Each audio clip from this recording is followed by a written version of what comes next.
En France, quelles énergies renouvelables utilise-t-on pour se chauffer ou produire de l'électricité? Spontanément, on pense aux éoliennes ou à l'énergie solaire. Mais les éoliennes ne représentent que 10,3% de la totalité des énergies renouvelables et le photovoltaïque que 4,2%. L'énergie la plus utilisée, c'est le bois énergie. Puis l'énergie hydraulique. Arrivent ensuite les pompes à chaleur, les biocarburants ou encore les biogaz.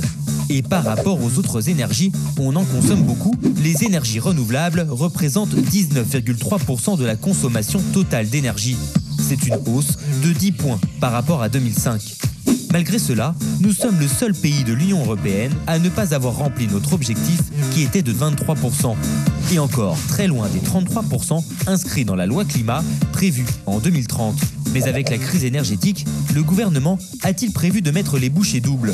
Oui, l'objectif, c'est de doubler notre capacité éolienne terrestre dans 30 ans, de déployer une cinquantaine de parcs éoliens marins d'ici 2050 et de multiplier par 10 les capacités solaires d'ici 30 ans. Le projet de loi sur l'accélération des énergies renouvelables est censé nous aider à rattraper notre retard.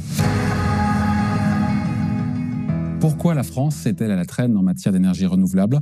Va-t-on pouvoir rattraper notre retard? On en parle avec vous. Jules Nyssen, bonjour. Bonjour. Merci d'être la présidente du syndicat des énergies renouvelables. On vient de le voir dans notre data, c'est assez intéressant. On est le seul pays en Europe à ne pas avoir rempli nos objectifs concernant la part des énergies renouvelables dans notre consommation finale.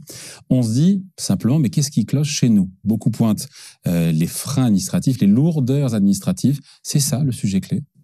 C'est en partie ça, c'est un problème de volonté politique également, de vouloir en faire un élément central de notre politique énergétique. Mais c'est vrai que faute de volonté politique réellement affirmée, jusqu'à présent, beaucoup de blocages se sont fait jour. Et c'est pour ça qu'il y a un texte de loi qui est en cours d'examen au Parlement. Exactement. Mais les chiffres sont assez édifiants. Sur l'éolien en mer, il faut en moyenne 10 ans pour qu'un projet voie le jour en France.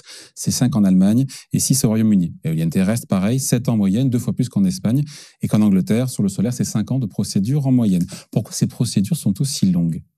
Qu'est-ce qu'on peut faire pour les réduire? Eh bien, il faudrait essayer de les encadrer dans des délais, de réduire les niveaux de recours sans pour autant que ça nuise à la qualité du débat public. Mais ce qui se passe, c'est que il y a pratiquement pas de limite temporelle au recours et que les recours entraînent les recours puisqu'il se passe plus rien sur le projet et donc les opposants peuvent en profiter pour faire des recours complémentaires et ça produit un effet de retard considérable qui fait qu'au moment où les décisions d'investissement peuvent enfin être prises, les conditions économiques peuvent avoir complètement changé. Donc ça arrive ça parfois? Oui, ça arrive, oui. C'est-à-dire qu'en fait un projet n'est plus rentable économiquement, n'est plus viable parce que les conditions, on le voit aujourd'hui avec l'inflation des Mais ça peut arriver parce que premières. ceux qui ont l'inflation des matières premières, puis quand vous avez envisagé de développer un projet il y a 10 ans et puis que vous devez prendre la décision d'investir 10 ans plus tard, on peut comprendre qu'il y a beaucoup d'éléments qui ont changé dans l'environnement. La volonté politique aujourd'hui, elle est là, sur fond de crise énergétique, de difficultés d'approvisionnement en gaz. Là, il n'y a plus de doute là-dessus avec des objectifs qui sont quand même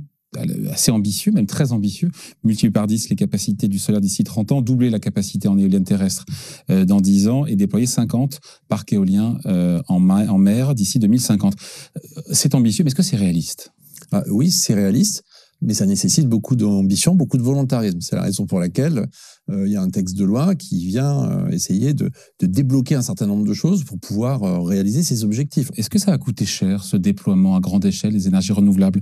Est-ce qu'on a les moyens financiers ou est-ce que, quand on creuse un peu, en fait, il faut expliquer que maintenant ça rapporte les énergies renouvelables, vu le contexte et les prix aujourd'hui de l'énergie? Il y a quelque chose que j'aime bien dire, c'est faire référence au jour du dépassement. Et ce jour du dépassement pour les énergies renouvelables, ce serait celui à partir du moment, le jour à partir duquel, en fait, la contribution des énergies renouvelables au budget de l'État aura dépassé le soutien financier dont elles ont bénéficié.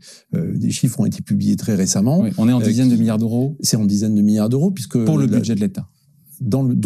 Versé directement au budget de l'État, c'est 31 millions selon la dernière estimation de la Commission de régulation de l'énergie. Milliards d'euros. Sur le projet de loi, qu'est-ce qu'il prévoit justement pour lever ces fameux freins administratifs?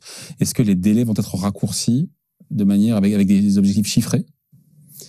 Alors, sur quelques aspects, il y a des objectifs chiffrés. Alors, il faut peut-être simplement préciser que pour l'instant, ce texte a été adopté par le Sénat et qui va être en discussion à l'Assemblée nationale. Oui. Donc, on ne peut pas préjuger de l'état final. Oui. Mais en tous les cas, je voulais signaler qu'il a été adopté au Sénat par 320 voix contre 5.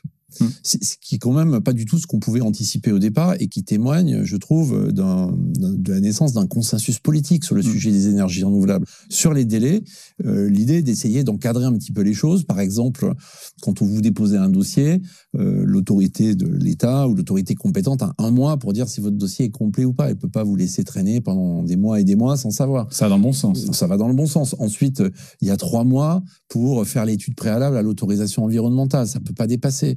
Il y a aussi des mesures qui renvoient au niveau de juridiction. C'est un peu complexe, mais combien d'étapes judiciaires un recours doit franchir pour pouvoir être examiné? Et dans un certain nombre de cas, notamment pour le biogaz, les délais ont été raccourcis puisque le Conseil d'État est saisi directement des contentieux éventuels. Dans les sujets, il y a le problème du foncier, on sait qu'on manque d'espace pour développer aujourd'hui les énergies renouvelables, et la loi prévoit, c'est intéressant, de les développer sur des espaces qui sont déjà artificialisés. On pense aux autoroutes, aux friches ou aux parkings des supermarchés.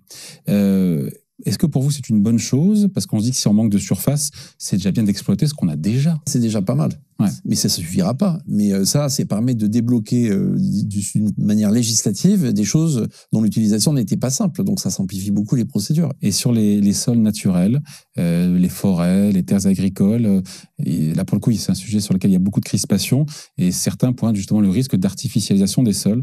Qu'est-ce que prévoit la loi? Il y a des garde-fous? Alors là j'imagine que c'est un point qui va encore donner lieu à des discussions, mais dans la version qui a été adoptée par le Sénat, le principe est que ces installations photovoltaïques sur des espaces naturels ne seront pas considérées comme un élément d'artificialisation. Il y a quelques conditions pour répondre à ça, mais c'est un vrai sujet parce que l'ensemble des maires est extrêmement préoccupé par la raréfaction du foncier disponible, la nécessité que tout le monde partage, je crois, de lutter contre l'artificialisation.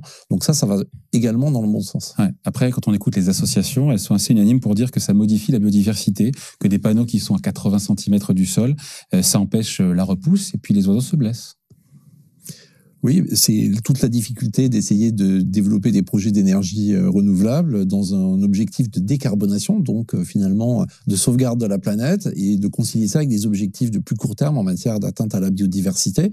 Mais les solutions existent. Moi, je voudrais juste faire remarquer que des installations d'énergie renouvelable, en particulier de panneaux photovoltaïques, c'est assez facile à démonter au terme de leur installation. Si à un moment donné, ça doit être fait, ça ne porte pas une atteinte infinie au sol.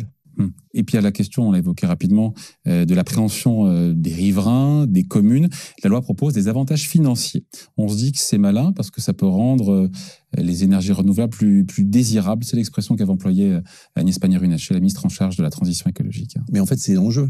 Il faut rendre ces énergies désirables. Et il y a plein de façons de le faire, dont des retours financiers au bénéfice des communes. Le projet de loi présenté par le gouvernement prévoyait aussi de faire un retour directement au bénéfice des riverains. Disposition, pour l'instant, n'est plus dans le texte. On verra si elle y revient au moment du débat à l'Assemblée nationale. En tout cas, ça paraît logique qu'il y ait un lien entre le projet qui se développe sur un territoire et ce territoire. Il faut que le territoire qui joue le jeu de la transition, de la décarbonation, puisse aussi avoir un retour, et les maires sont extrêmement intéressés à ça au travers de différentes dispositions. En tout cas, c'est voté au Parlement, enfin au Sénat, ça passe à l'Assemblée nationale, on verra ce qu'il en sortira.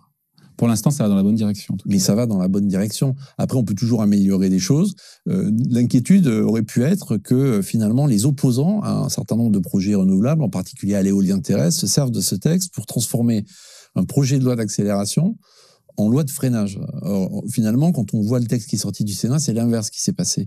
Et je trouve que ça rend plutôt optimiste sur la suite. Alors, on verra ce que les députés voudront en faire.